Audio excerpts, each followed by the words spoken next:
Verónica, que iba a dar comercio agrícola hoy, está con una misión de unos alemanes en Uruguay y bueno, me pidió si podíamos cambiar. Entonces yo lo que voy a hacer es, voy a dar hoy nafta, que era un tema que iba a dar Amaranta, pero bueno, hoy no lo puede dar, así que lo doy yo, que es un tema que di durante muchos años, y, y cambiamos comercio agrícola para el lunes que viene. ¿Ah? A los efectos así de, de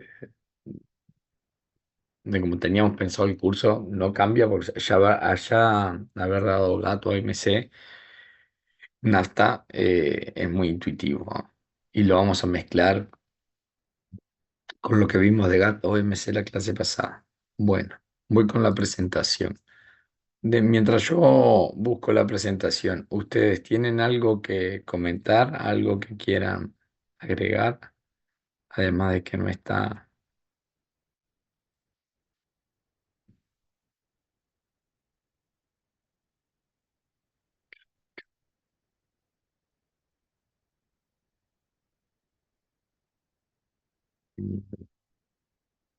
Bueno, vamos a basarnos en la presentación de Telecán.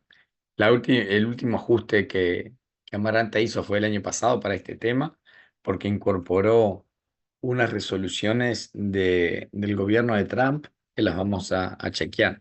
Capaz que algunos de ustedes siguió por la prensa esas modificaciones. Ay. El gobierno de Trump, bueno, esas son las últimas modificaciones que hubo sobre el acuerdo comercial NAFTA, que luego se renegoció y pasó a ser TEMEC, fueron el año pasado y están incorporadas. ¿Tá? Bueno, a modo de introducción, el NAFTA, Telecán, TEMEC es un espacio de integración regional que está dentro de las excepciones a la cláusula de nación más favorecida. Es decir, de lo que vimos la clase pasada, multilateralismo por un lado y regionalismo abierto por otro, el Telecán o NAFTA es uno de los tantos espacios que se generan como forma de eh, eludir la aplicación de la cláusula de nación más favorecida. ¿Se acuerdan lo que vimos la clase pasada? ¿Sí? ¿Estamos todos hablando de lo mismo? ¿Alguno puede Sí, decir la que sí, verdad. que no? Sí, Sí, sí, profe. Bien, ¿se acuerdan? Artículo 24 como espacio del multilateralismo, perdón, artículo 1, cláusula de nación más favorecida como expresión del multilateralismo. Artículo 24, un montón de excepciones a la cláusula de nación más favorecida. El, la construcción de espacios de integración era una de las excepciones a la cláusula de nación más favorecida. Bien, entonces, el NAFTA o Telecan NAFTA es North American Free Trade Agreement, que es lo mismo que Telecan, Tratado de Libre Comercio de América del Norte. Es un espacio de integración que nace en la década de los 80 y es una negociación entre Estados Unidos, Canadá y México. Ahora en los antecedentes vamos a ver que inicialmente el acuerdo fue entre Estados Unidos y Canadá, y México se estaba quedando afuera de un tratado de libre comercio entre México y Canadá, y México tenía gran parte del comercio exterior con Estados Unidos y Canadá. Quedarse por fuera de eso implicaba una pérdida de mercado muy grande. Entonces hubo toda una estrategia de inserción de México. Y si bien México, y ojo, porque esto es pregunta de parcial, y siempre gran parte la responde mal, no es que México se suma a un acuerdo preexistente entre Estados Unidos y Canadá, sino que genera uno nuevo, ¿bien? Para formar parte de ese espacio de integración. Bueno, entonces, pasamos al plan de clase. El plan de clase es, vamos a ver el Tratado de Libre Comercio de América del Norte, que se llama Telecán o NAFTA, y después vamos a ver que con el primer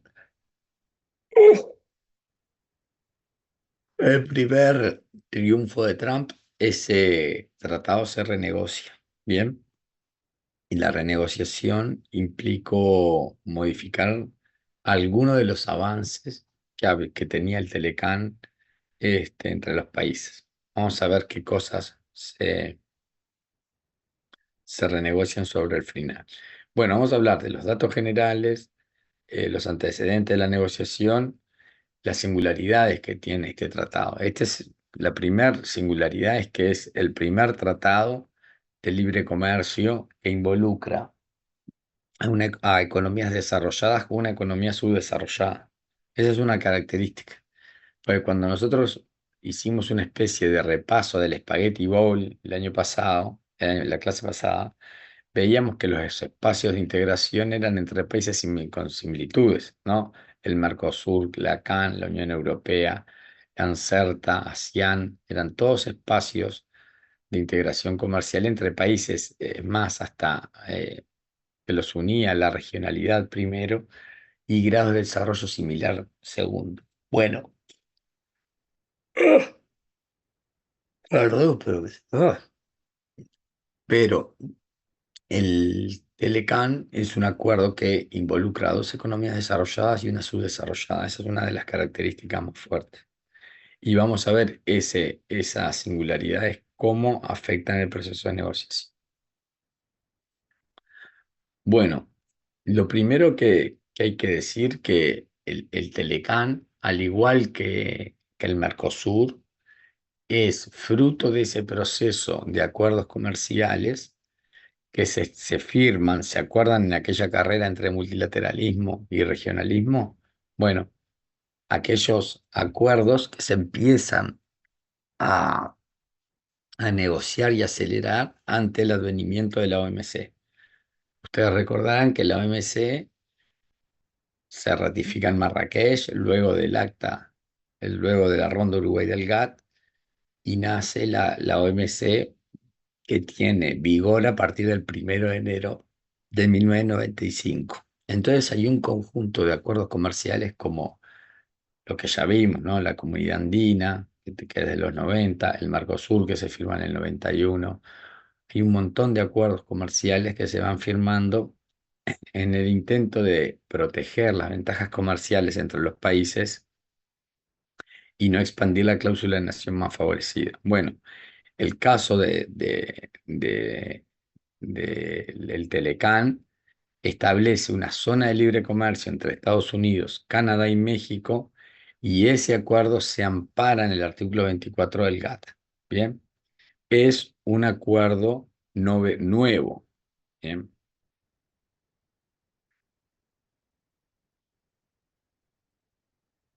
ese acuerdo nuevo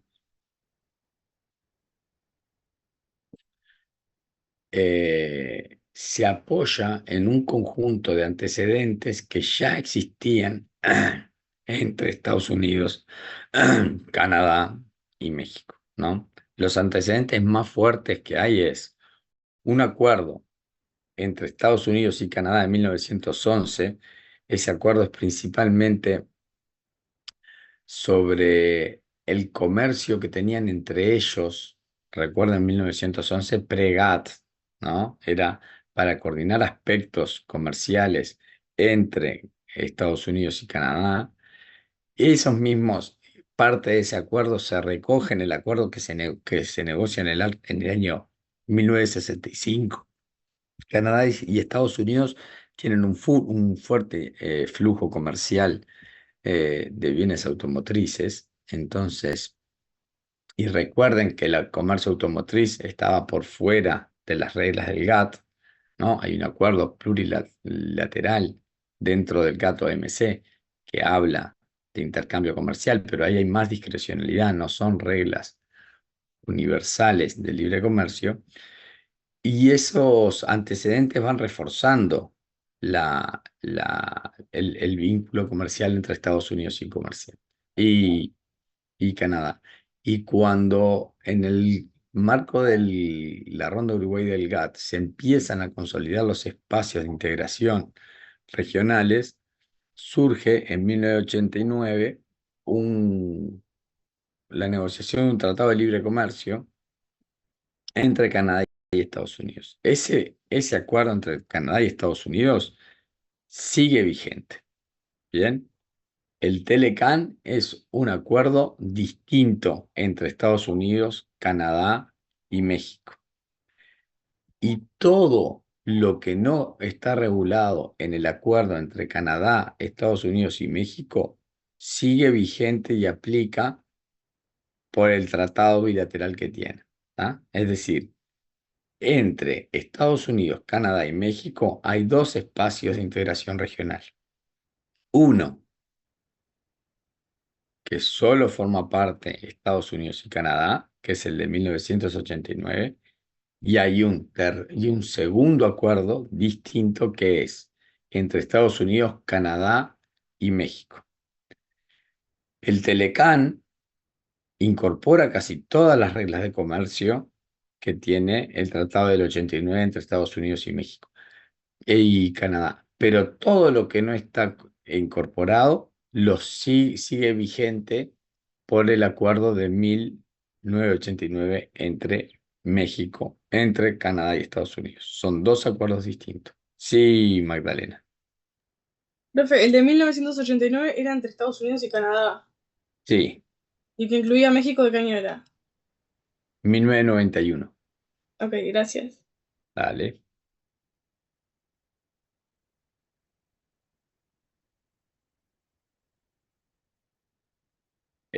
Hay una característica muy fuerte y es que el Telecán en su momento fue el tratado más grande de libre comercio que se había firmado. Bien, y no solo más grande en el sentido de la cantidad de comercio, sino también en la cantidad de ítems, que muchos de ellos los vamos a ver hoy, que incorporó, porque los acuerdos comerciales clásicos generalmente trataban de liberar comercio de bienes industriales y poca cosa más. Bueno, el Telecam vamos a ver que incorporó cuestiones de comercio comunes y silvestres, pero también incorporó capítulos dedicados a resolución de diferendos, a, a materia de circulación de capital y demás. Bien, que son características que vamos a ver. Recién alguien levantaba la mano, que se me perdió. Sí, yo la bajé, porque te iba a preguntar porque me mareé con la fecha. Porque tenés un tratado recíproco de 1911, ¿no? Sí. Luego tenés el Telecán con México, Canadá y Estados Unidos. Tenés otro, el de 65. Y el de CC sobre productos automotrices, nada Los más. antecedentes son comercio recíproco entre Canadá y Estados Unidos del 11. Sí, Esto es pre-GATT, así que era un acuerdo Fregat. entre ellos que no estaba obligado por el GATT, porque no existía el GATT. El GATT empieza a funcionar en 47. El del 65 sí, es un acuerdo sobre el producto automotriz. Principalmente tenía una industria fuerte de ómnibus y camiones y hacer un acuerdo para ver cuánto se produce y cuánto se intercambia. Y después hay un tratado que solo es entre Estados Unidos y Canadá, que es del 89. Bien. Solo Estados Unidos y Canadá. Estos son los antecedentes. Pero en 1991 se firma el Telecán. El Telecán es entre tres: Entre tres, claro. Estados Unidos, México y Canadá. Y este acuerdo entre Canadá y Estados Unidos sigue vigente para todo aquello que no incorporó El este GATT. tratado. Este tratado, no el GATT. El Gracias. tratado, el tratado entre México, Estados Unidos y Canadá que se llama el Telecán.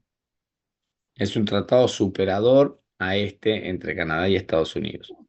Pero todos los aspectos que no fueron incorporados por el Telecán siguen vigentes entre Canadá y Estados Unidos. Esa es una preguntita de parcial que habitualmente la responden mal, por más que le decimos muchas veces. No sé si se puede preguntar, pero más o menos, ¿cómo la implementarías la pregunta? ¿Cómo sería la pregunta? No, la pregunta es muy sencilla, eh, el Telecán es dos puntos, y ahí ponemos, el Telecán es la extensión tripartita del acuerdo entre Estados Unidos y Canadá. Es decir, había un acuerdo entre Estados Unidos y Canadá y se sumó México. Eso es error. La respuesta correcta es, el acuerdo entre Estados Unidos y Canadá sigue vigente para todo aquello que no fue incorporado en el acuerdo entre Canadá, Estados Unidos y México. Es un nuevo acuerdo. Son dos acuerdos distintos. Después la otra fórmula en que está es, el Telecán es, el, es la extensión del acuerdo entre Estados Unidos y Canadá que se suma a México. Son dos acuerdos distintos que conviven. Esa es la correcta. Son dos acuerdos distintos, claro. Claro. Sí, está planteada de manera muy, muy sencilla. O sea, problema. Bueno, vamos a contextualizar. ¿Se acuerdan que nosotros dijimos que con la caída de la Unión Soviética se refuerza el modelo del libre comercio, la ventaja comparativa, o sea, ricardiana como manera de entender la división internacional del trabajo se regula, es decir, que los países intensivos en recursos naturales se dediquen a a esas producciones, los países intensivos en capital, a la producción industrial y demás, y esa división internacional del trabajo se agudiza, ¿no? En el sentido que América Latina queda como un proveedor de bienes agrícolas. Sí, Maite, Hola, profe. hola. Es lo que dijo de que con la caída de la Unión Soviética, Que con la caída de la Unión Soviética se agudiza se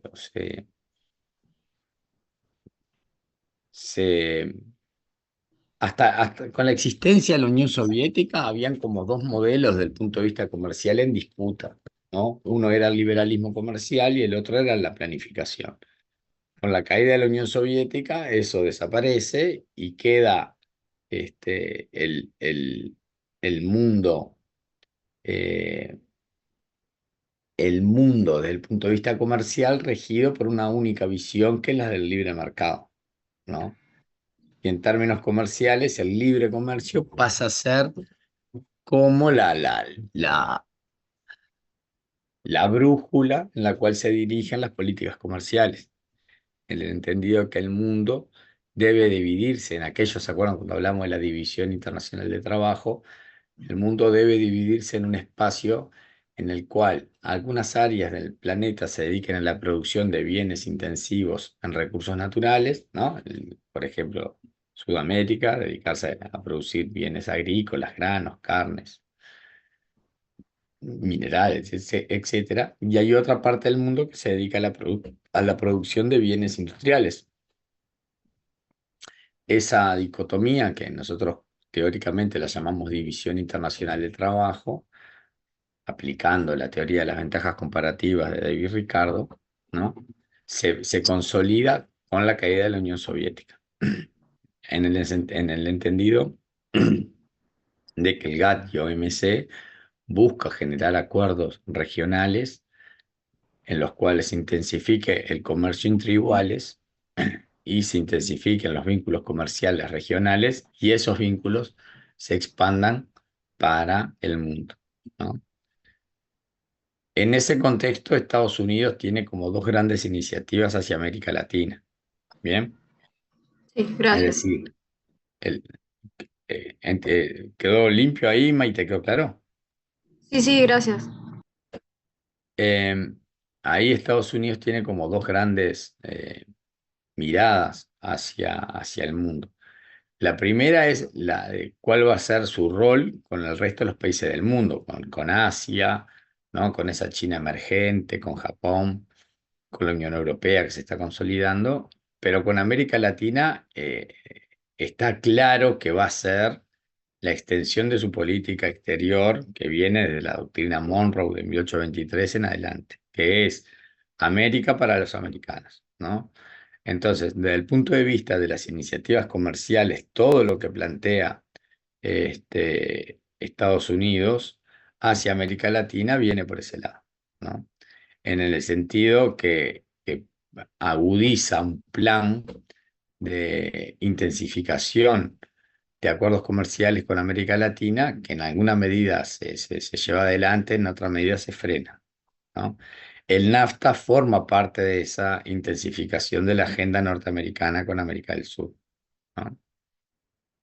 Este, el contexto político de cuál va a ser el vínculo en materia comercial con América Latina de Estados Unidos está en lo que se llamó el programa Iniciativa para las Américas de 1990, el presidente Bush, que lanzó un conjunto de objetivos que tenía Estados Unidos con América Latina, ¿no?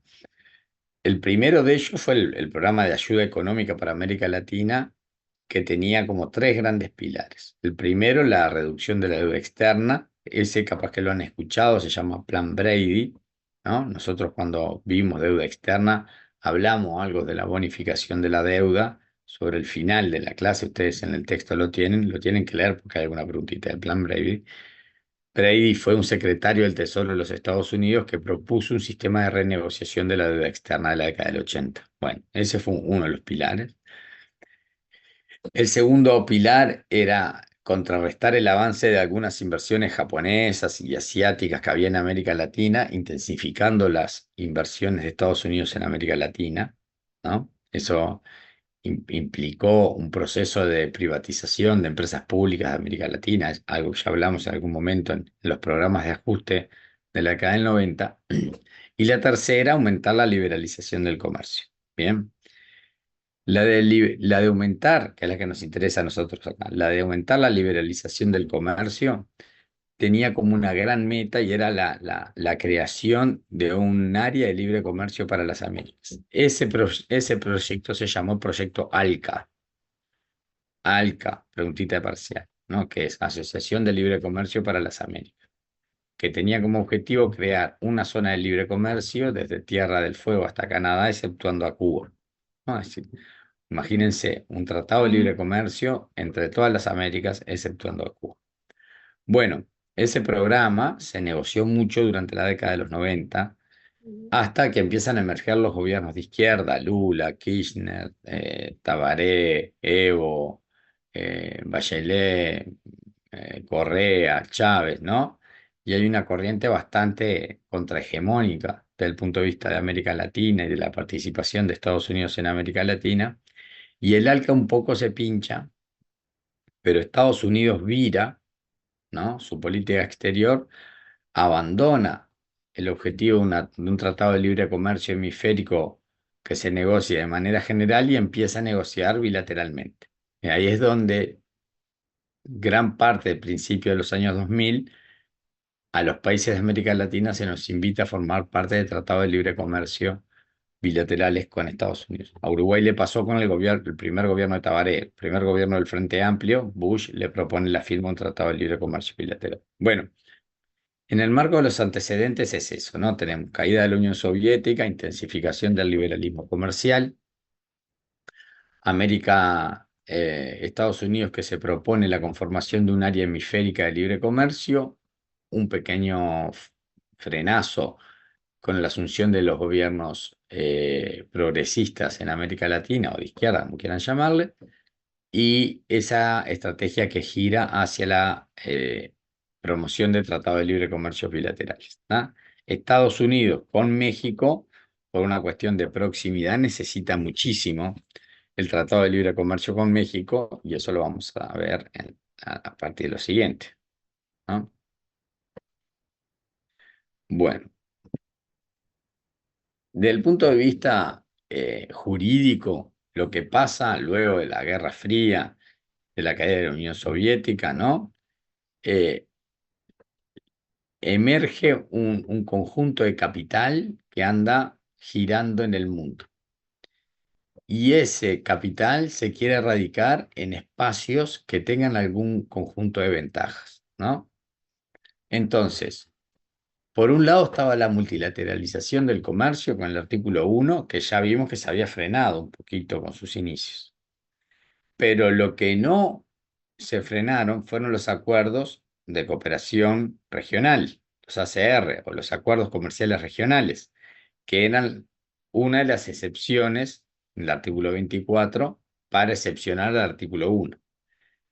Ahí es donde se dan la principal fuente de acuerdos comerciales y que liberaliza la circulación de capital en algún aspecto. Bueno, el NAFTA es un acuerdo comercial regional, ¿no? Con todos los que proliferaron en la época, que ya los vimos, Mercosur, Comunidad Andina, etc., ¿no? Entonces, Estados Unidos se tiene que empezar a proteger tiene que empezar a asegurar mercado en América Latina frente al crecimiento que está teniendo Asia, ¿no? Y la forma de proteger e intensificar el comercio con América Latina es a través de Tratado de Libre Comercio. El NAFTA es un acuerdo típicamente de política exterior defensiva de Estados Unidos para asegurarse comercio con México y Canadá. ¿Bien? Hay un par de cosas que están pasando o que debieron pasar sobre los inicios de los 90 para que Estados Unidos, Canadá y México firmaran un tratado de libre comercio. Lo primero es que ustedes tienen que tener en cuenta que México fue una de las economías donde más se aplicó la industrialización por sustitución de importaciones. O sea, México fue una economía industrial fuerte en la década del 60 y 70, ¿no? Por lo cual tenía una industria altamente protegida. Era una de las economías más proteccionistas, ¿no?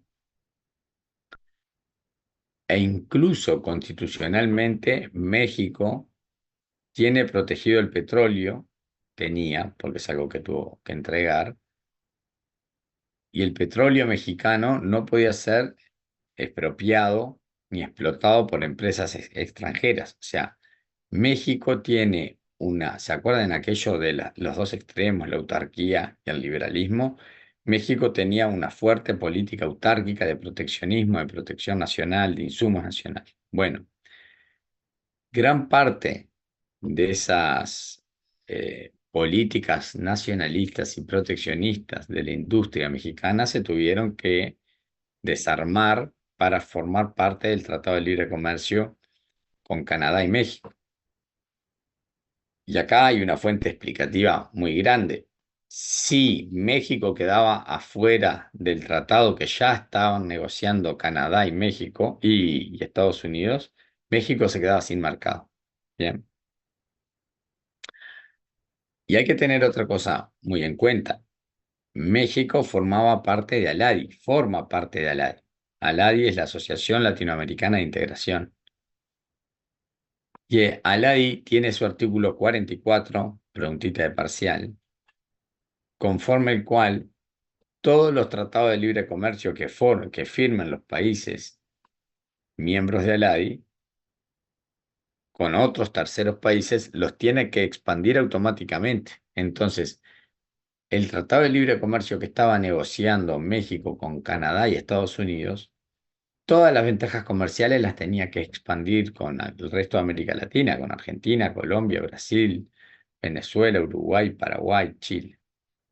Hubo que firmar un tratado un protocolo interpretativo de la cláusula de nación más favorecida de ALADI para permitirle a México firmar el Tratado de Libre Comercio con Estados Unidos y México y Canadá sin extender la cláusula de nación más favorecida con ALADI. Con esto lo que vemos es que aquel Spaghetti Bowl, aquellas Sí, la mano, no sé quién las tiene levantada, que no las veo. Que hable el primero. A ver si yo los veo. Sí, primero, Dale, Maite. Maite. Sí, gracias. Pero ¿no habíamos dicho que habían como excepciones a la cláusula de la nación más favorecida? Y que justamente era no me acuerdo si era del Tratado de Libre Comercio o era otro tipo de... No, estás perfecto. El tema es, el artículo 24 son las excepciones a la cláusula de nación más favorecida del GATT-OMC, que lo que te dice es que toda concesión, privilegio, ventaja que un Estado miembro le da a otro Estado miembro, el artículo 1 dice, lo tiene que expandir a todos los miembros de la OMC. Las excepciones, que son los acuerdos regionales, te autorizan a firmar tratado de libre comercio sin extender la cláusula de nación más favorecida. Hasta ahí, fantástico. O sea, México, Estados Unidos y Canadá firman un tratado de libre comercio, es una excepción a la cláusula de la nación más favorecida. Eso que firmen no lo tienen que extender a los otros países. Pero acordate del concepto de spaghetti ball. Pero México ya formaba parte de un acuerdo de libre comercio en ALADI, que es otro acuerdo que lo que dice es todo lo que negocian los países de ALADI en materia de ventaja lo tienen que expandir con los socios de ALADI. Es otro acuerdo. Entonces tiene que haber una doble excepcionalidad. La excepcionalidad del artículo 24, que es que excepciona la cláusula de nación más favorecida a nivel global, pero acá hay una excepcionalidad regional, porque México ya tenía un compromiso previo con ALADI, del cual tuvo que pedir permiso para que la cláusula de nación más favorecida de ALADI, que está en el artículo 44, no aplique para los miembros de ALADI por parte de México. Ahí, Maite, Sí, o sea, y entonces ese artículo 44 es del Tratado de Aladi. de ALADI. ALADI tiene el artículo 44, que es un artículo de cláusula de nación más favorecida, que dice todas las concesiones, privilegios comerciales que un miembro de ALADI le dé a un miembro extra ALADI, se lo tiene que dar automáticamente a todos los países de ALADI. En este caso, todas las ventajas que México le dio a Canadá y Estados Unidos las tenía que extender a ALADI, ¿no? Bueno, el artículo Y 24 te excepciona de extenderlo a todos los miembros de la OMC, pero el artículo 44 de ALADI te obligaba con los miembros de ALADI, por lo cual hubo que hacer un protocolo interpretativo para que no aplicara el artículo 44 a México. ok, Preguntita parcial, ¿está? Yo en realidad tenía algo dentro de lo mismo. Entonces Dale. hay, el artículo 24 excepciona, pero el artículo 44 de Aladi hace que para que México pueda hacer este tipo de tratado, lo que es ese protocolo vendría a ser una limitación. El protocolo fue, ALADI le tuvo que dar permiso a México a firmar el tratado con Estados Unidos y Canadá y no aplicar la Y cláusula de no nación más favorable. extendiéndolo con la cláusula del artículo 44. Exacto, brillante. Está.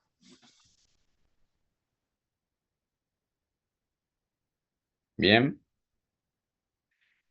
Y al mismo tiempo, al ser un tratado de libre comercio que implicaba la particularidad de un país en desarrollo con dos países desarrollados, había a las internas de cada país preocupaciones particulares. Por ejemplo, en Estados Unidos había los gremios hacían mucha presión respecto a si convenía firmar un tratado de libre comercio eh, con México, que era un país cuyas normas laborales son mucho más precarias. Entonces, mucho se temía en la degradación en materia laboral en Estados Unidos, ¿no? Entonces, los sindicatos norteamericanos fueron muy resistentes a firmar un tratado de libre comercio que incluyera a México. Maite, hola, profe, perdón, se me cortó la luz.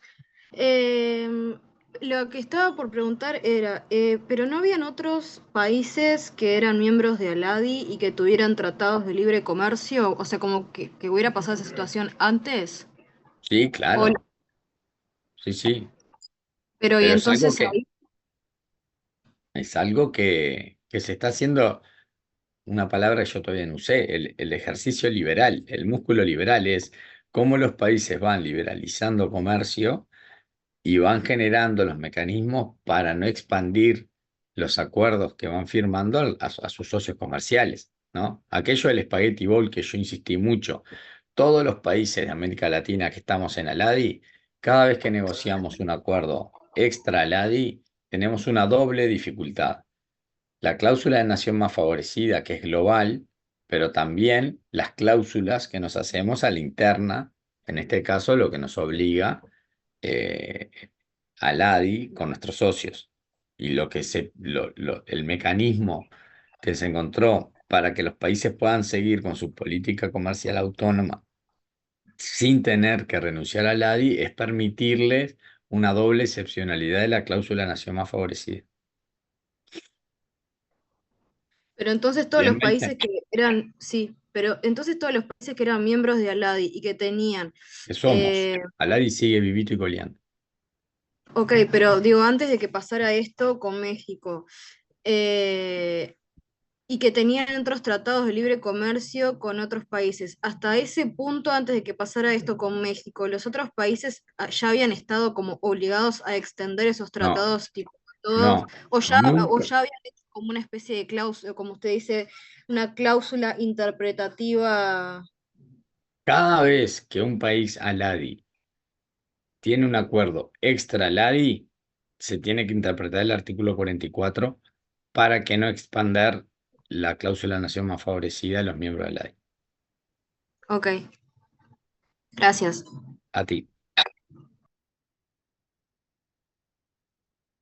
Bueno, y les decía que habían preocupaciones, ¿no? Por el lado de Estados Unidos, el movimiento sindical, por ejemplo, muy preocupado con un posible advenimiento de regulación laboral, por lo cual el Telecán, en el caso, eh, es un tratado de libre comercio sui generis, se le dice, porque incorporó cláusulas de negociación que no estaban en ningún otro tratado de libre comercio, ¿no? Por ejemplo, los protocolos que se firmaron por fuera de, del, del acuerdo comercial, pero que estaban vinculados al acuerdo comercial. Por ejemplo, el protocolo en materia laboral y ambiental, ¿no?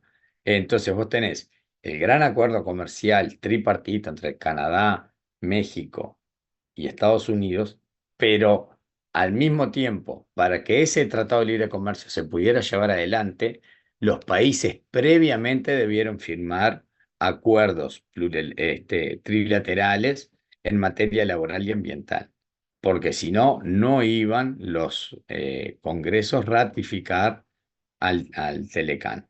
Bien, esta complejidad y esta novedad de firmar acuerdos, protocolos complementarios previo a la firma del Tratado de Libre Comercio es una complejidad bien hija de que hay dos países desarrollados conviviendo con un país en vía de desarrollo.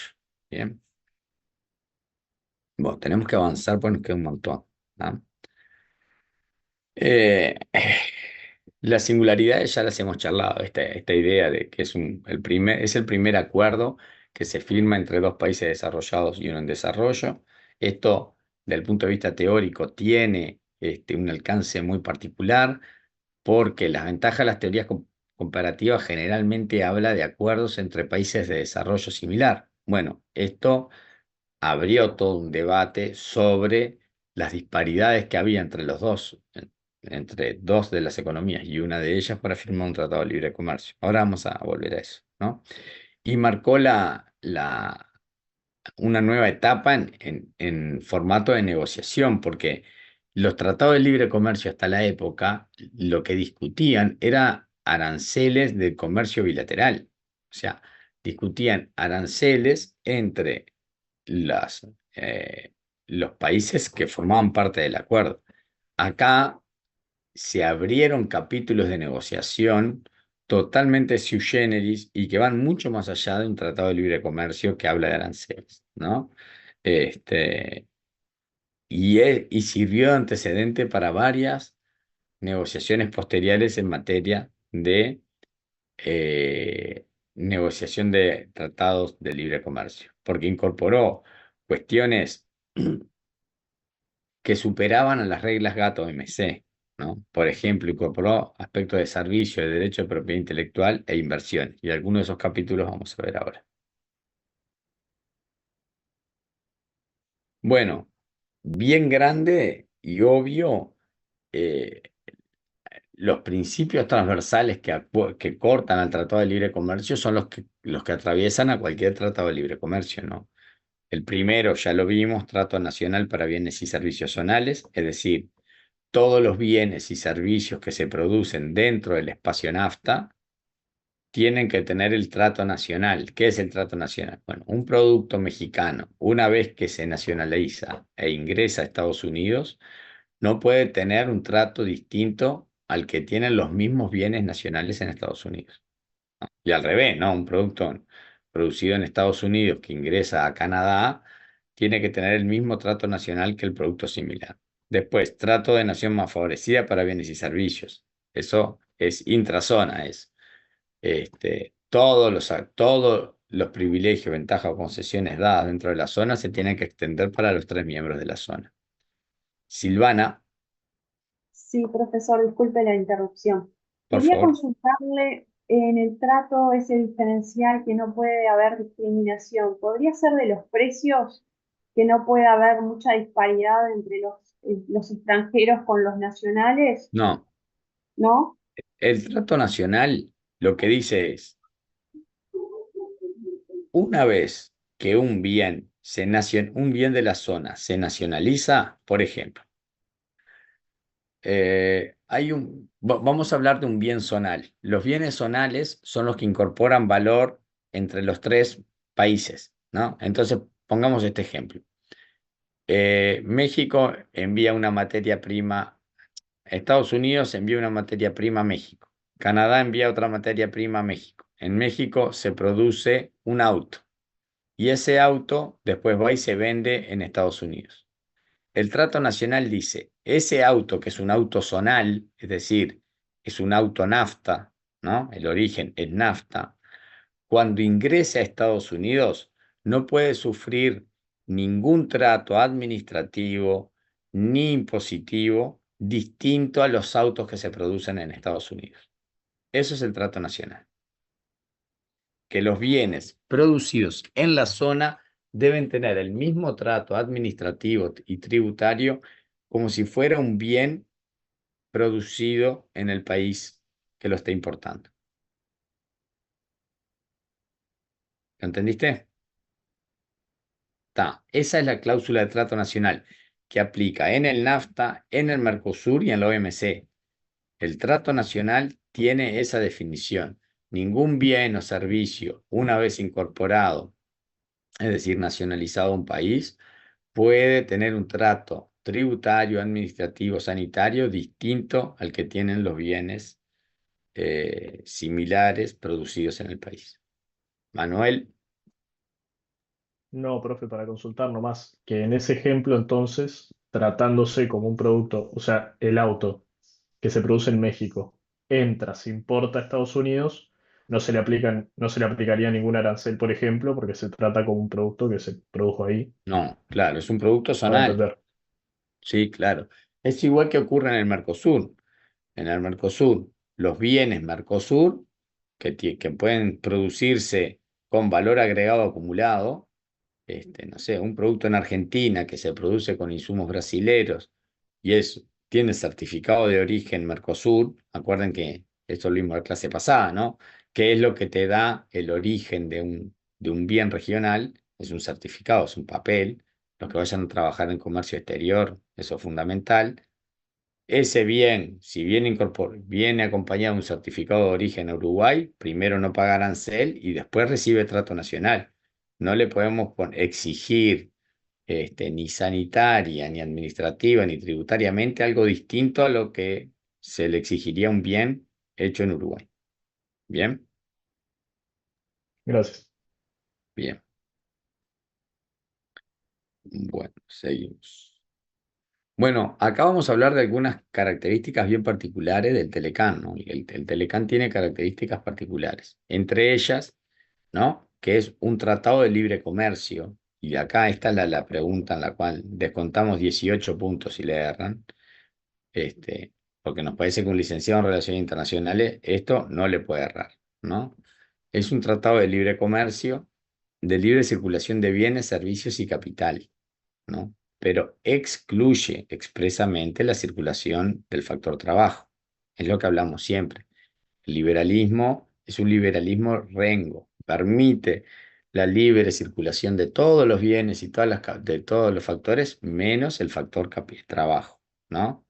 Entonces, si nosotros ponemos una opción donde decimos que el Tratado de Libre Comercio permite la circulación de trabajadores libremente entre México y Estados Unidos, es como que no vivimos en este planeta, porque hace 50 años los matan, los encarcelan, les hacen muros, les ponen tejidos, separan a las niñas de la familia, están las chacales, que transportan gente en camiones y los dejan tirados en el desierto muriéndose de hambre, de sed y demás. Bien, entonces es como no tener nada cercano a las relaciones internacionales. O sea, el factor trabajo no se mueve libremente en el Telecán. Lourdes. Yo quería que me repitieras, lo entendí, pero para el concepto, ¿no? Ujú. El Telecán es un tratado de libre comercio, de libre circulación de bienes, menos la circulación del factor trabajo. Pero dijiste algo Sí. en el medio que me quedó en el aire. Bueno, todo tratado de libre comercio, en principio, liberaliza la circulación de bienes y servicios. Primero, en algunos casos se amplía la liberalización de bienes, servicios y el factor capital. Generalmente el factor capital se mueve libremente dentro de los tratados de libre comercio. Lo que sí siempre queda excluido y expresamente excluido es la circulación del factor trabajo. Bien. Eh, el proceso de negociación del Telecán es un proceso muy similar al de todos los espacios de integración, ¿no? Primero hay una eliminación progresiva de aranceles y de medidas no arancelarias, ¿se acuerdan? Muy parecido al proceso GATT-OMC, ¿no? Después la aplicación, administración e interpretación coherente y uniforme de lo arancelario y lo preferencial en los bienes, ¿no? Es decir, se establece cómo se va a interpretar esa liberalización comercial. Primero se hacen los bienes, luego se hacen servicios, ¿no? Y luego se intensifican los procesos de promoción y protección de la inversión extranjera. Bien, entonces hay toda una negociación relativa a qué se le puede exigir a la inversión extranjera de los países miembros del espacio y qué no. Una de las cuestiones más sensibles en el Telecán es que se eliminaron la posibilidad de exigir requisitos de desempeño. Ahora lo vamos a ver, ¿no? Es la posibilidad de exigirle por parte de los estados que las inversiones que se dan dentro del espacio tienen que cumplir con ciertos requisitos. Eso se elimina. No. De otra manera, se liberaliza de gran manera la forma en que el capital puede moverse dentro del espacio Telecán. Bueno, y como dijimos, es un acuerdo sui generis que incorpora cosas novedosas de los tratados de libre comercio. Por ejemplo, tiene un capítulo relativo a la protección de la propiedad intelectual. Estados Unidos a principios de los 90 era el país que más patentes registraba, o sea, que más quería proteger su innovación.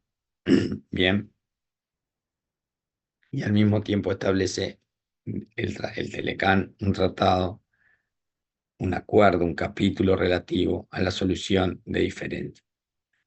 Ese capítulo es muy importante, ¿bien? Porque otorga a el capital una supremacía desde el punto de vista del poder a los estados, ¿no? Al punto que en el Telecán solo las empresas pueden demandar a los estados, ¿bien? Es un servicio de solución, un mecanismo de solución de diferencia que se llama básicamente inversor-estado. Entonces es una manera de garantizar al capital su accionar y limita en gran medida las posibilidades que tiene el Estado de regular el accionar del capital extranjero, ¿no? Entonces, ahí hay todo un conjunto de desafíos que vamos a ver con ejemplos bien concretos, conforme los cuales México se abre a, porque obviamente el tratado genera reglas recíprocas, es para los dos, pero ¿cuál es la economía abundante en capital y cuál es la economía que va a recibir ese capital? Entonces, si bien las reglas aplican de manera uniforme tanto para México, Canadá como para Estados Unidos, en realidad el acuerdo relativo a la protección de inversiones es un acuerdo principalmente dirigido a proteger a las inversiones de capital norteamericano y canadiense que van a ir a trabajar o a invertir a México. Bien, que ahora vamos a verlo un poquito más en detalle. Bien. Bueno, de esto que está ahí, ¿no? Lo vimos. Sí, Maite. Sí, disculpe, porque me quedó una duda con respecto de que solo las empresas pueden demandar a los estados, pero ¿y si no, quién iba a demandar a los estados? No, capaz que yo lo expresé mal. El acuerdo de protección de inversiones habilita a un proceso de solución de diferendos, pero que solo habilita a las empresas a demandar al Estado. Imagínate que podría habilitar el proceso al revés, habilitar a los estados a demandar a las empresas. Eso no ocurre. Ah, ok. Entonces, Pero sí. forma parte de lo que se llama el proceso este que venimos viendo, ¿no? Que lo vimos con el sistema monetario internacional y etapa de financiarización, es decir, como ya no son los países que someten a otros países, sino que hay un gran movimiento de capital, de empresas multinacionales que van ejerciendo un poder y que ese poder lo van implementando sobre la capacidad de los estados para regularlos, ¿no? Entonces, el acuerdo habilita la posibilidad de que las empresas demanden a estados porque, por ejemplo, hay una modificación legal sobre una norma medioambiental, cosas que vamos a ver ahora, ¿no? Y la empresa dice, bueno, yo la verdad que esa norma medioambiental protege, atenta contra mis intereses, entonces demando al Estado mexicano. Ahora vamos a ver el montón de ejemplos que hay, ¿no? Pero De ese acuerdo empresas. es aparte del Telecán. Forma parte del Telecán. Hay protocolos que están por fuera, el laboral y el ambiental, pero este de protección de capital es un capítulo dentro del acuerdo Telecán. Ah, ok, gracias. Manuel,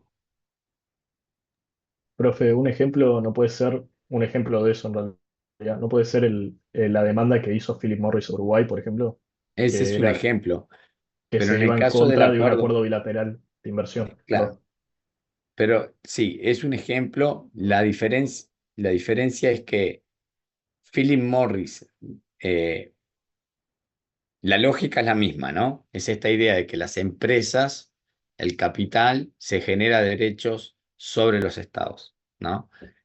La diferencia en este caso es que Uruguay tiene lo que tiene tratado con Suiza.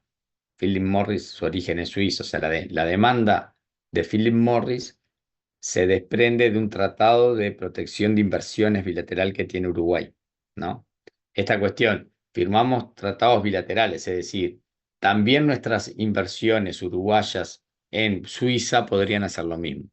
Pero eso es en el plano teórico, porque en el plano teórico no hay capital uruguayo invertido en Suiza.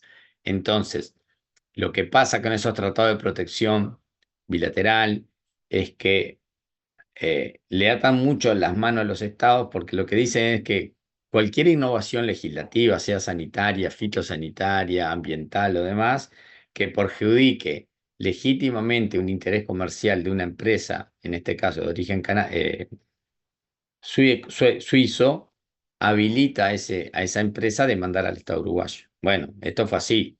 En el primer gobierno del Frente Amplio, Tabaré Tabaré era oncólogo y su padre había muerto de cáncer de pulmón por el pucho, o sea, tenía como una obsesión con el tema del cáncer de pulmón. Hizo una política antitabaco muy fuerte. Siempre charlamos, ¿no? Yo estudié en facultad, entré en el 98 y en los salones se fumaba. Imagínense, no entrar a un salón y fumar, ¿no?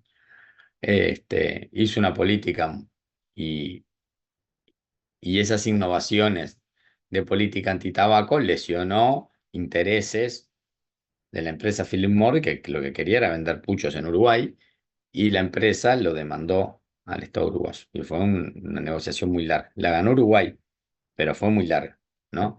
Pero eso que era bastante evidente, porque ahí colisionaban como dos derechos, el derecho a la salud y el derecho al capital, igual fue muy costoso. Pero en cuestiones un poco donde no es tan nítido el derecho que quiere proteger el Estado uruguayo o el Estado frente a la empresa, generalmente esas demandas se pierden, ¿no? Hay un instituto, que ahora no me acuerdo de memoria, es un instituto que trabaja en Londres, está lleno de licenciados en relaciones internacionales trabajando ahí, sobre que hace seguimientos de las demandas de las empresas a los estados y muestra que la mayor parte de las demandas las ganan las empresas, porque y ante situaciones terribles, ¿no? Derrames de petróleo y cosas así, que los estados quieren proteger una zona, no sé, una reserva natural o algo, y como esa medida lesiona un derecho económico que está protegido o alcanzado por el Tratado de Libre Comercio, la empresa demanda al Estado y le gana. Bien. Bueno, este contexto ya lo hicimos, ahí lo tienen como para darle un poco de linealidad. Esto ya lo vimos.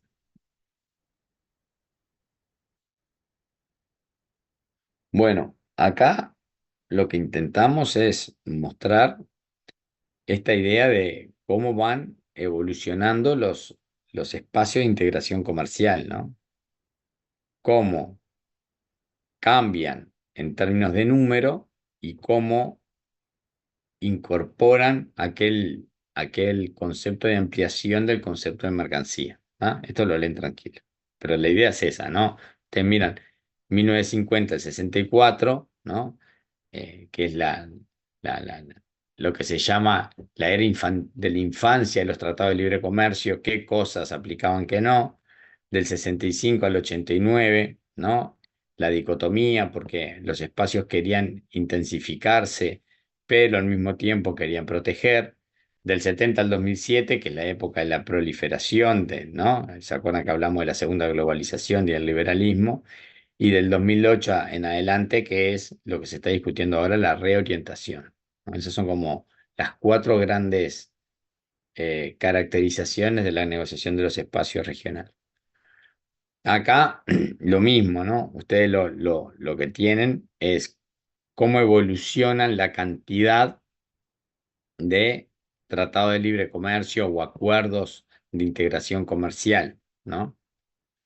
Firmados entre el 80 y el 2018. Lo que vimos, ¿no?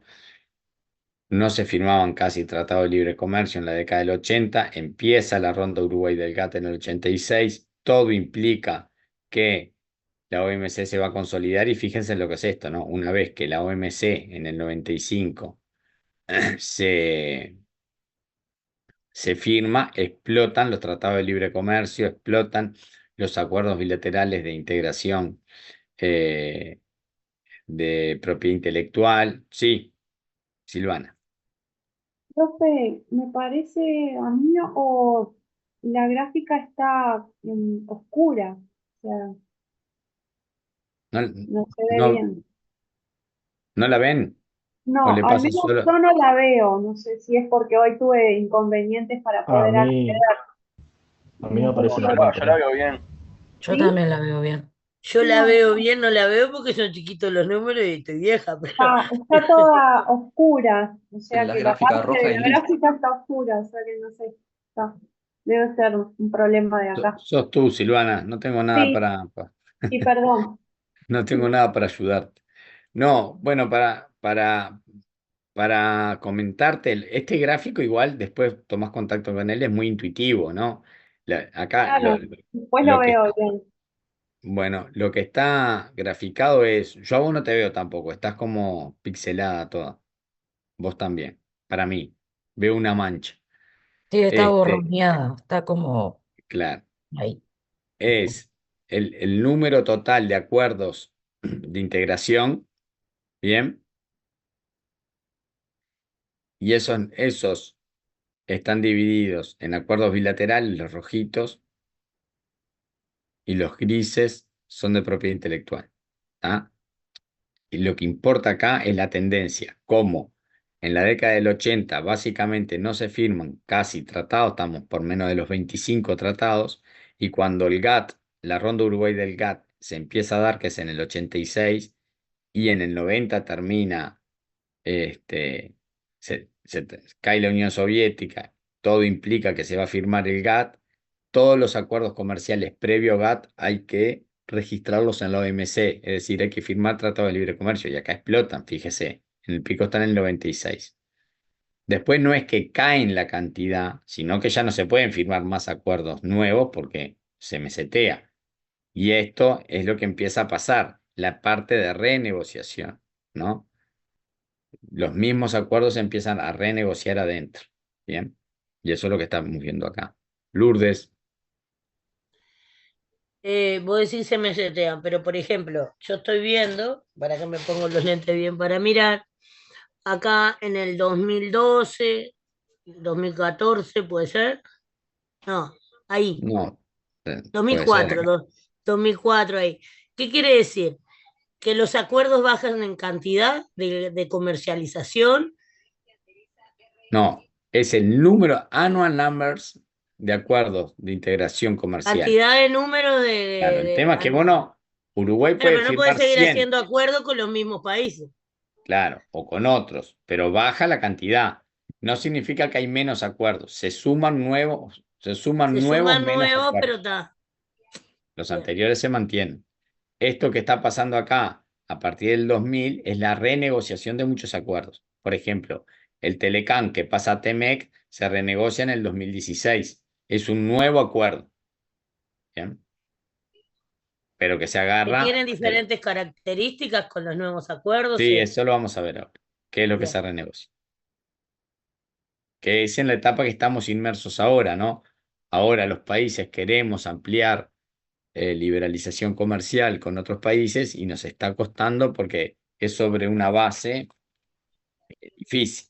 Bien, Claro, eso por ejemplo sería cuando se quiere acordar con Europa, por ejemplo, y tenemos el Mercosur. estamos en eso. Bien, seguimos.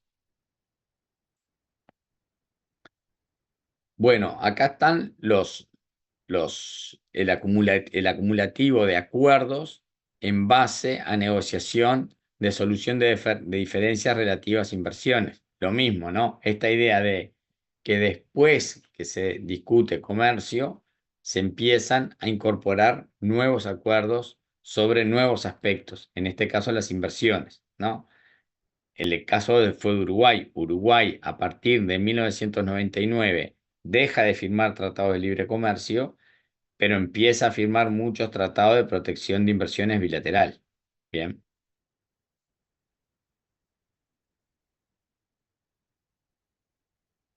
bueno, esto yo lo voy a comentar al final. Bueno, vamos a aspectos bien particulares. ¿Qué capítulos? El Tratado de Libre Comercio de América del Norte es muy amplio, incorpora aspectos de libre comercio no tradicionales hasta la época. Es un acuerdo innovador, es un acuerdo hasta que marcó una forma de negociar tratado de libre comercio y fue fuente de inspiración para otros tratados de libre comercio. Bien, entonces vamos a ver algunos de los capítulos particulares. El capítulo más innovador es el capítulo 11, que es el que refiere a las inversiones. Bien. Y como verán, es un capítulo muy pro capital. es un capítulo que busca que el capital se pueda mover muy libremente dentro de los países.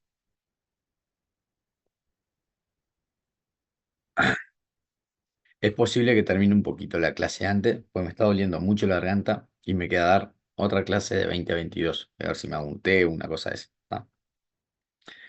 Así que las partes que sean más de texto, que yo no te voy a explicar tanta cosa, capaz que las sobrevuelo y ustedes las estudian de la PPT.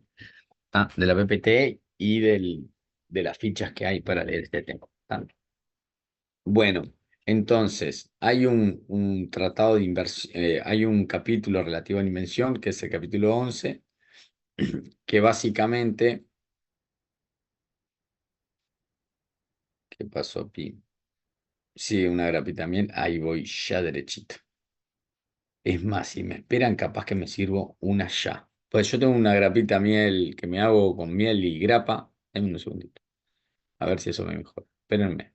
Mejor todavía ese caserito. Sí, ya voy. Vamos.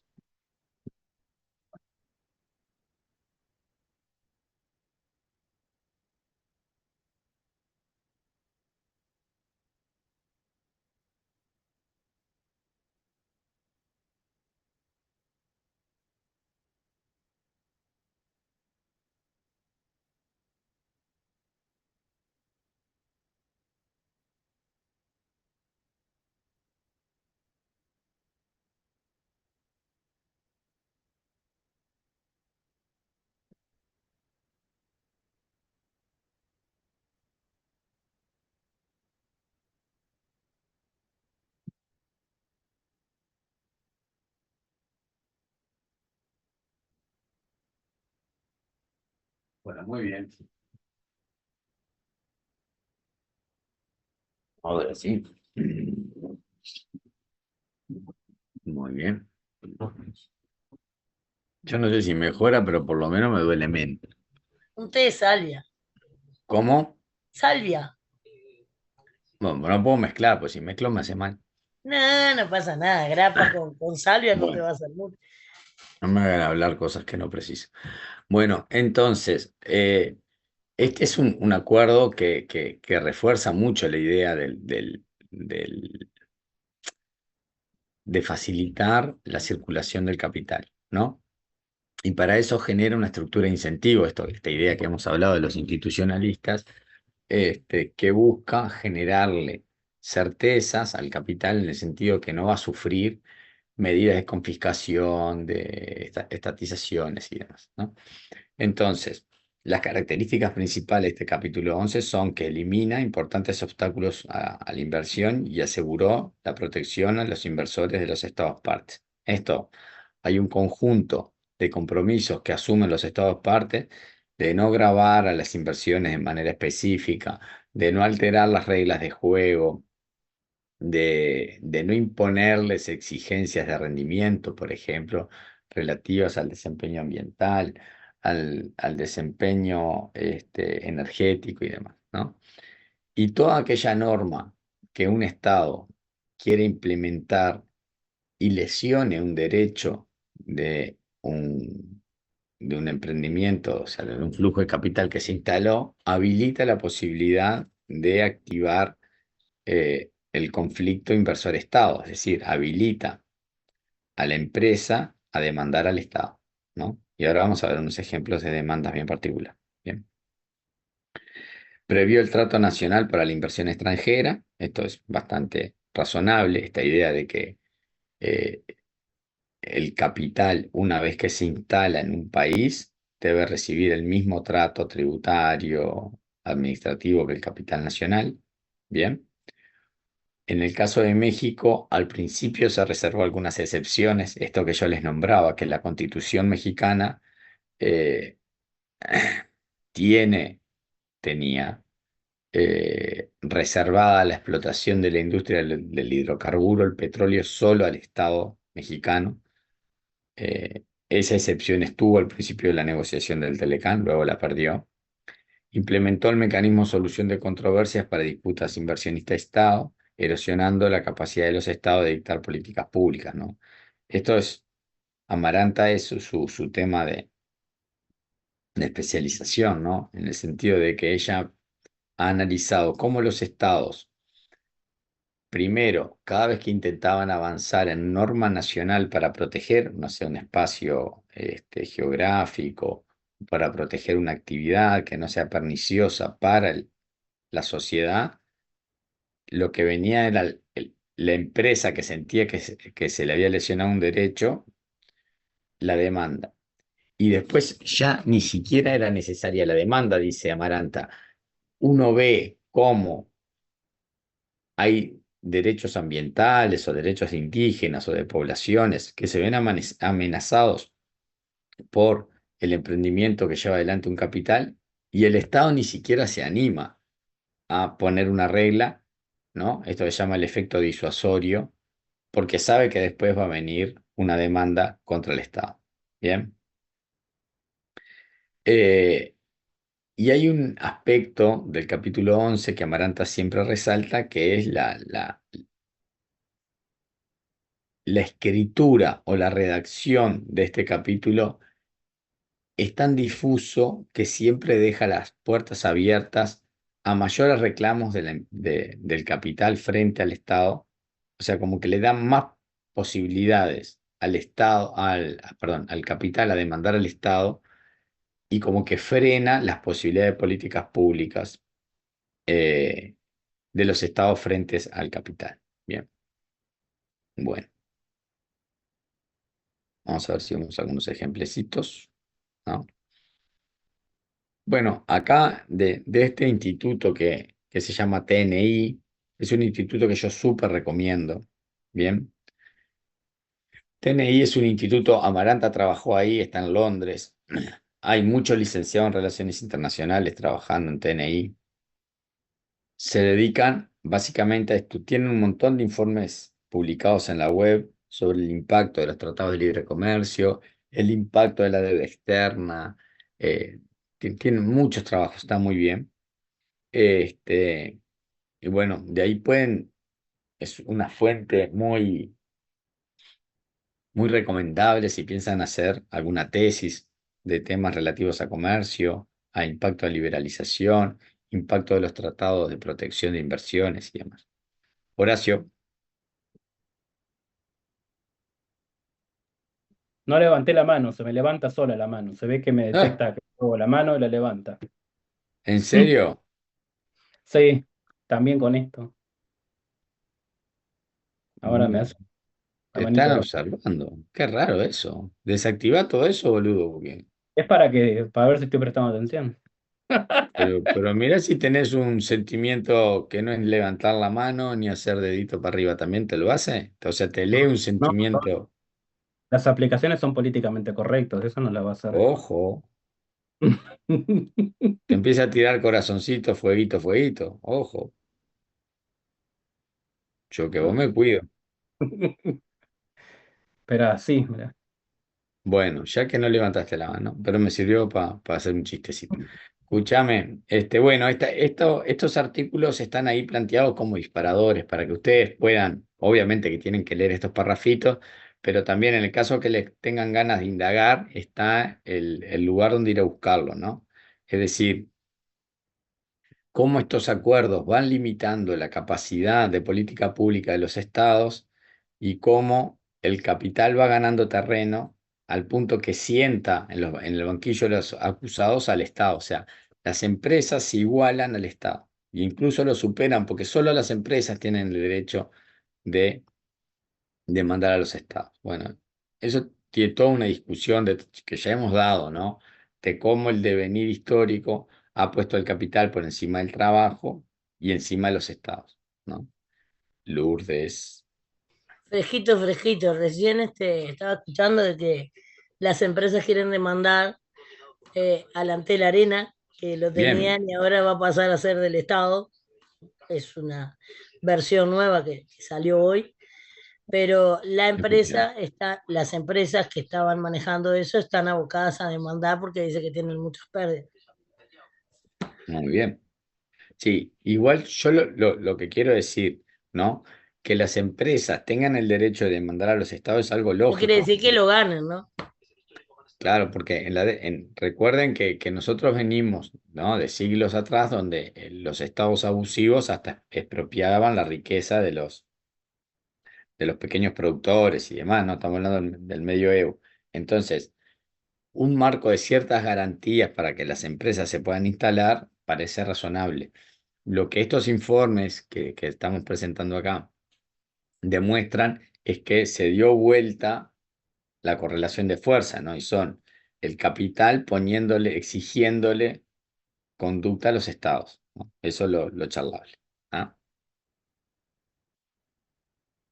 Bueno, todos estos son ejemplos de este informe que forma parte de lo que ustedes tienen que leer para ver cómo actúa la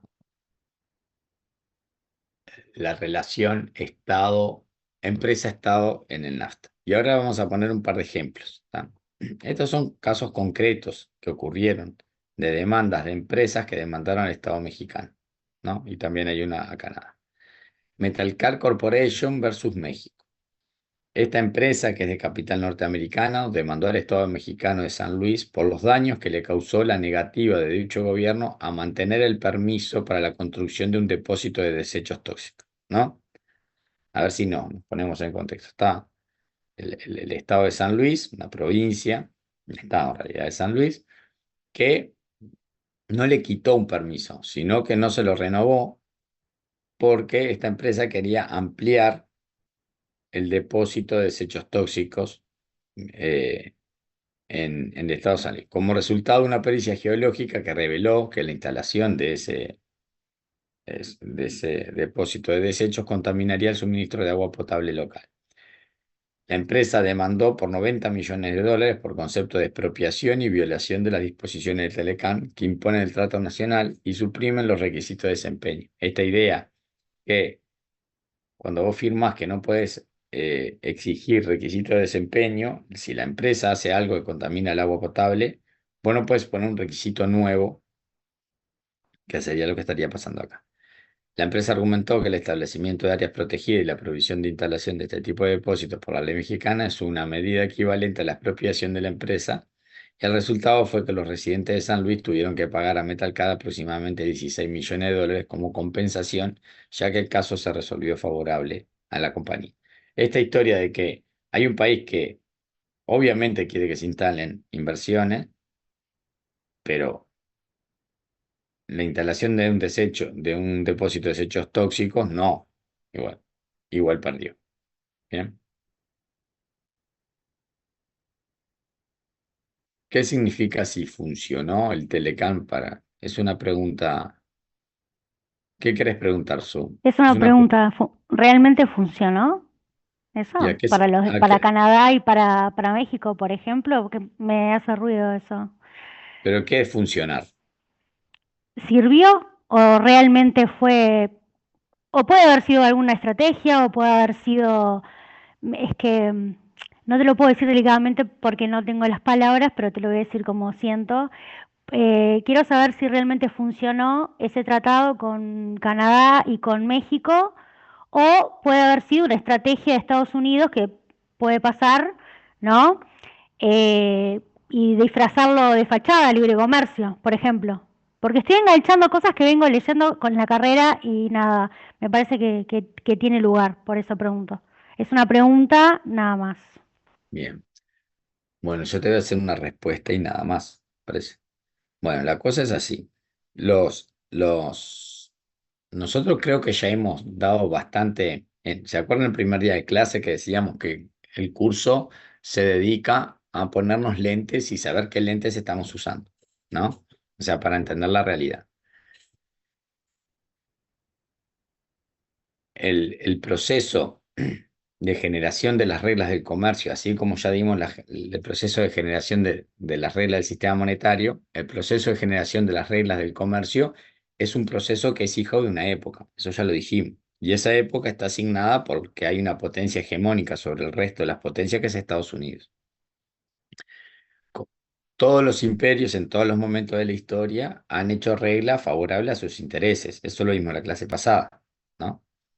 Que los países tienen, podríamos clasificar en función de la capacidad que tienen de influir sobre la conducta de los otros, el poder ofensivo, defensivo, disuasivo o persuasivo.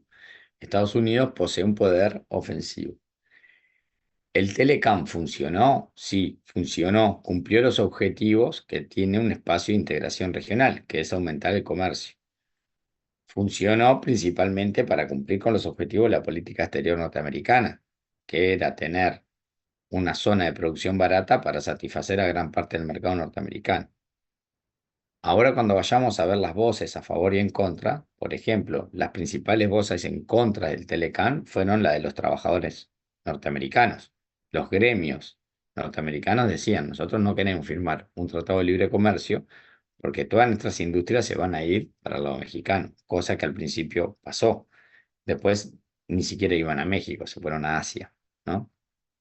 Entonces, los tratados, esta idea, ¿no?, de sacarnos, eh, para mí, la manía de analizar si esto funciona para un país o para otro.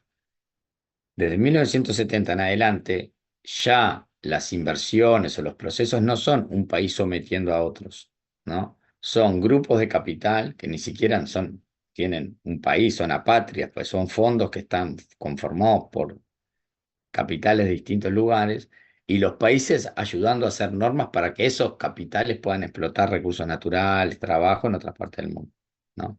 Entonces, si funcionó, ahora hay un análisis de Amaranta, ¿no? Si vos ves los números macroeconómicos, refuncionó. El comercio de México con Estados Unidos creció de manera impresionante, vamos. Cuando vos te alejás de los números grandes y vas a lo chiquito, lo que ocurrió es que México tenía un entramado industrial que desapareció. México se transformó en una especie de turismo de piezas norteamericanas que vienen, se ensamblan en México y se van para Estados Unidos con muy poquito valor agregado, ¿no?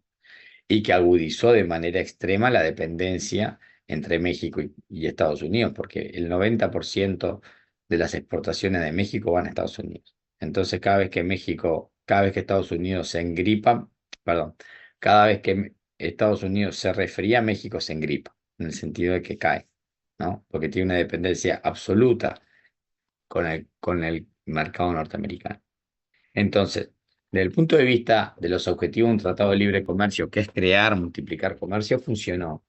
Desde el punto de vista de una mirada de desarrollo o de generar capacidades autónomas para México, no funcionó. Lo convirtió en un país mucho más dependiente, un país con una menor diversificación comercial, con un país muy atado a otro país y gran parte de su política exterior está atada a lo que dice Estados Unidos. Yo me acuerdo que en uno de los debates en los que participé, el Instituto de Desarrollo Económico, que es un think tank liberal en Uruguay, creó un indicador de libertad comercial y decía, fíjate, y ponía a México como ejemplo, ¿no? Porque ese indicador estaba muy fuerte, pesaba de manera muy fuerte cuánto las exportaciones explicaban el PBI de la economía. Y yo me acuerdo cuando debatí ese indicador, decía, bueno, si vos sos un país que el 90% de tus exportaciones van a otro país, si hay algo que no sos es libre, porque ese otro país, no, hay una regla, ¿no? Si el pueblo es una frase de Bolívar, pueblo que le vende a un solo pueblo es esclavo de ese pueblo. Y bueno, y así pasó. En el 2016 vino Trump y le dijo, bueno, les voy a denunciar el Telecán. Y México se moría sin el Telecán. Entonces tuvo que renegociar el Tratado de Libre Comercio, que es el actual, que se llama TEMEC, que ahora lo vamos a ver en un minutito, y que son con condiciones más favorables a Estados Unidos. Porque desde el punto de vista de la autonomía de política pública, a México se la quitó. Todo esto último que yo acabo de decir es opinión, no es descripción, ¿no? O sea, es mi opinión sobre el Tratado de Libre Comercio. Lourdes. Pero en la realidad el tratado funcionó. Funcionó porque a México le sigue sirviendo de una manera o de otra, capaz en inferioridad de condiciones, pero le sigue sirviendo tenerlo. Bueno, yo lo que te podría decir es, lo acabo de decir y lo digo de vuelta. los instrumentos se evalúan en función de los objetivos. Si tu objetivo era aumentar el flujo comercial con Estados Unidos, refuncionó porque el comercio funcionó. Si tu objetivo es generar un país con un desarrollo autónomo y que no dependa de otro país, no funcionó. Horacio, Yo le agrego un comentario ahí personal y de color a lo que usted está comentando. tuyo. Yo soy mío, 100% de mi realidad, pero yo trabajo para una empresa mexicana y gran parte de los proyectos que se está emprendiendo la empresa es intentar tener menos dependencia de Estados Unidos y poder abrir nuevos mercados en el resto de Latinoamérica y en Europa. Todo este año fue el eje principal en el que giramos fue poder hacer eso, poder captar Bueno, mercados en países que no sean Estados Unidos, porque empezó a bajar los ingresos que estaban teniendo por depender solamente de ese mercado. claro, bueno, eso es un problema que tiene México. Está muy expuesto al mercado norteamericano y cualquier vaivén de Estados Unidos lo arrastra. En el 2009, por ejemplo, que fue el año que Estados Unidos sufrió más la crisis financiera, México fue el único país de América Latina cuyo producto no solo no creció, sino que cayó 6%. La caída, o sea, la crisis financiera de Estados Unidos del 2009 para México tuvo el mismo impacto que tuvo para el resto de América Latina la pandemia del COVID. Imagínense el grado de dependencia. Bueno, ¿tenemos algún otro ejemplo más? Bueno, el otro capítulo que es Sui Generis es el capítulo 12, que habla de comercio transfronterizo de servicios. Esto fue muy novedoso, muy novedoso. ¿Ah? Los servicios no estaban incorporados en los tratados de libre comercio hasta el NAFTA. El NAFTA fue el primero que incorporó la dimensión de los servicios. Los servicios tienen una particularidad muy grande y es que es muy difícil grabarlos porque cuando a vos te ingresa una mercancía, un vaso, le pones impuesto a un vaso. Ahora, ¿cómo le pones impuesto a servicios? ¿No?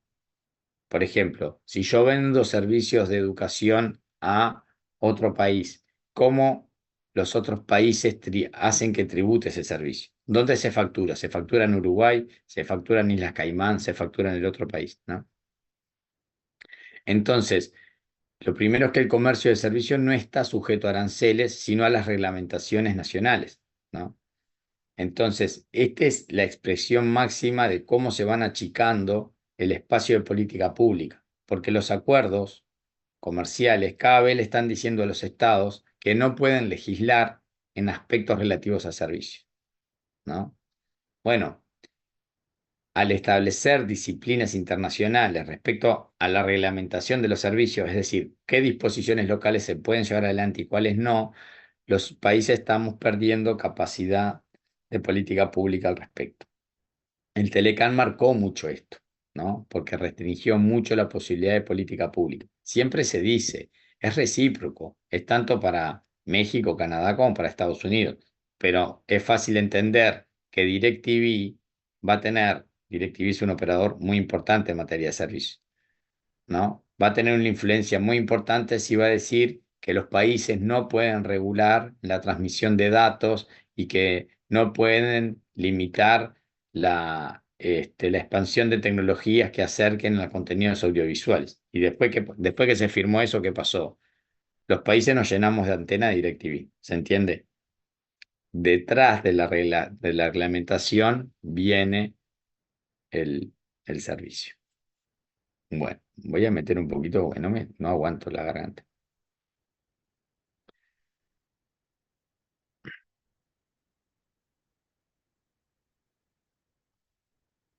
Bueno, esto va a exigir un poquitito de concentración, ¿está? Listas positivas y listas negativas.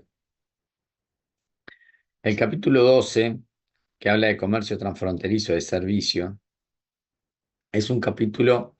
A Amaranta no le gusta usar malas palabras, así que yo no voy a usar malas palabras. Pero es es un capítulo bastante satánico de este acuerdo. ¿Por qué? Porque es el que más limita la posibilidad de política pública para México. porque se basa en un formato de negociación que es imposible de llevar adelante, que es el de listas positivas y el de listas negativas. Acá está salado. Esto en práctica la negociación lo tienen que ver bien ustedes, ¿no? Acá es cuando la forma de cómo negocias algo te hace perder todo, ¿no? La historia de las negociaciones comerciales es la historia de las negociaciones por listas positivas. Esta es una idea fuerza importante. La historia de las negociaciones comerciales es la historia de listas positivas. ¿Qué quiere decir las listas positivas? Dos estados se sentaban a negociar qué liberalizaban y hacían una lista de las cosas que liberalizaban. Vamos a liberalizar el comercio de vasos, de computadoras, de luces, de sillas, de autos, Hacían una lista y decían todo lo que estaba en esa lista está negociado, ¿tá? Para liberalizarlo. Pero después se instaló el concepto de lista negativa. El concepto de lista negativa aplica principalmente a los servicios y acá donde está salado. Porque lo que dice esto es, todo lo que no está en una lista negativa está liberalizado. Incluso aquellas áreas del comercio que todavía no nacieron, porque en servicios pasa mucho. ¿Se entiende?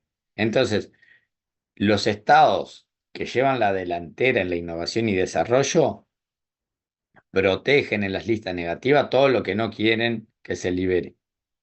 Pero los países que venimos de atrás no tenemos ni idea cuál va a ser el futuro del comercio adelante.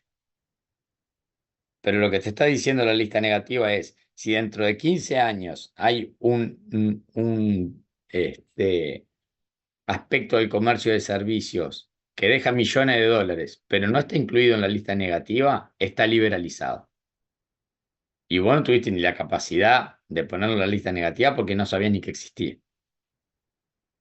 Entonces, las negociaciones que incluyen listas negativas son las peores para países como Uruguay. Y a México le pasó. En la renegociación tuvo que incorporar una negociación por listas negativas, es decir, proteger lo que no querés que se liberalice. Y es terrible. Bien. Bueno, gran parte de ustedes que van a ser los futuros negociadores del Uruguay sepan que de la modalidad de lista negativa es la que está en boga. Y es muy difícil zafar de ella. Hay que estudiar mucho, porque tenés que acercarte mucho a los sectores para ver qué proteger y qué no. Preguntita de parcial, lista positiva, lista negativa. Estudien.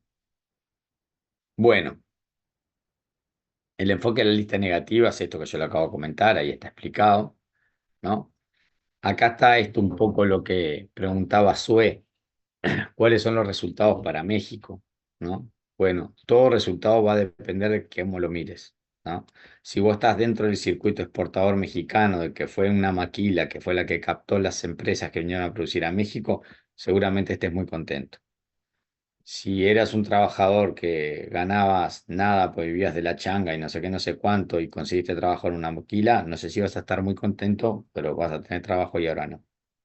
Si sos un trabajador norteamericano que perdió el trabajo porque la empresa que antes armaba los autos en Arizona se fue a México, vas a estar triste. Si lo mirás desde el punto de vista de cómo avanzó Monsanto con sus productos de monocultivo y desaparecieron miles de especies de maíz en México porque Monsanto arrasó todo, vas a estar descontento. Si sos una persona que está preocupada por la comida sana y sin transgénicos y que están los paquetes tecnológicos que atentan contra la biodiversidad, bueno, en México arrasaron con todo. Vas a estar descontento. Es decir, esto es una idea que ya le he dicho muchas veces. No existe el si le hizo bien o mal a un país, porque los países no tienen intereses homogéneos. En un país conviven intereses que fueron profundamente beneficiados por el Telecán y conviven intereses de personas, grupos sociales que fueron terriblemente perjudicados. Entonces no existe el saldo México, cómo le fue a México. Van a haber enlaces productivos en México que antes producían re pocos y hay industrias mexicanas que ahora producen mucho más porque abastecen una línea, se sumaron a un clúster de producción y eso fue fantástico. Y van a haber 200 líneas de producción en México que antes producían insumos para su industria nacional que desaparecieron. Eso fue trágico. Entonces no existe el le sirvió o no le sirvió a México, porque los países no tienen intereses homogéneos. Esa es una conclusión mía, ¿no? Ni los Bueno, países ni muy las bien, personas, ¿no, profe? Porque, digo, el que vendía vela se quiso matar cuando inventaron la lámpara. O sea, está bien. Sí, a mí está precioso, Bruno, lo que traes porque es algo que a mí me gusta mucho, que a veces me olvido decirlo, ¿no? ¿Para qué hacemos todo esto, no? ¿Para qué tenemos MC, GATT, Tratado de Libre Comercio? ¿Para qué estudiamos todo esto? En el fondo de la historia se supone que lo que queremos es crear sociedades más felices, ¿no? Queremos un mundo mejor y toda esa bobada. Bueno, gran parte del avance del capitalismo, ¿no? Esto yo se lo nombraba la clase pasada con Guattari. Gran parte del avance del capitalismo sobre las dimensiones humanas es que la dimensión humana queda en el fondo de la tabla. Lo que importa es medir si se creó más comercio, si se debió, si consumimos más, etc. Pero bueno, es muy tarde y me duele la garganta, eso no lo voy a... el análisis de resultados, un poco lo que de la mano de Sue, lo pueden leer fácilmente, ¿no?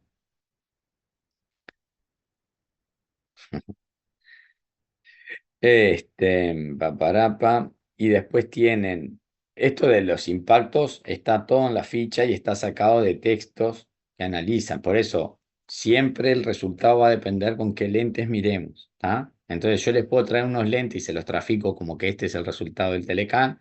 Les traigo otros lentes y se los trafico como es el resultado del Telecán. Y bueno, lo mejor es que ustedes tengan sus propios lentes, ¿tá? Hay cosas que son objetivables. El escocés saca, no tengo escocés, no me gusta el vino, el whisky. Yo me hago una grapa miel todos los años, que es grapa y miel, nada más, al baño María, la dejo ahí un par de meses macerando y la dejo para cuando me duele la garganta. Pero me ha dolido poco la garganta, así que tengo mucha botella. Bueno, paparapa, todo esto es muy leíble, análisis. Bueno, Estados Unidos tiene sus visiones críticas, ¿no? Y sus visiones positivas al respecto del Telecán, ¿no? Este, O sea, sale el tema del alcohol y ustedes son todos expertos ahora. Eh, bien, y después vino la parte del 2016, López Obrador y Trump de la renegociación. El alcance de la renegociación, pido que la lean, hay preguntita de parcial, básicamente es el Telecán viejo, las cosas que tenía en la mira y qué cosas Trump impuso en esto de mirada de si favorece o desfavorece. Después que te tienen agarrado con todo el comercio, es muy difícil renegociar, ¿no? Básicamente vas a aceptar términos favorables a los intereses del otro. Muchas gracias. Sé que fue una clase poco divertida y etcétera, pero no tenía voz como para sostener otra clase. Bueno, mejor ese. cuídese, profe. Esperemos el lunes que viene estar joyita. Che, el lunes que viene, déjenme ver acá. El lunes que viene tenemos Acuerdo Unión Europea-Mercosur. Ahí tenemos dos chances. Una, porque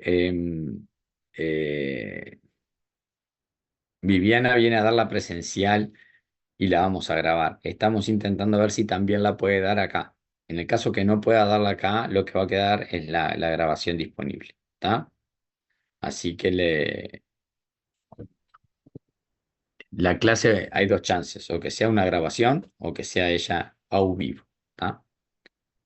Nos Perfecto, vemos profe. el lunes que viene. Que se mejore. Gracias, profe, Gracias. nos Nos vemos. vemos, profe, que se mejore. Gracias, Mejórese, profe, chao. nos vemos. Beso.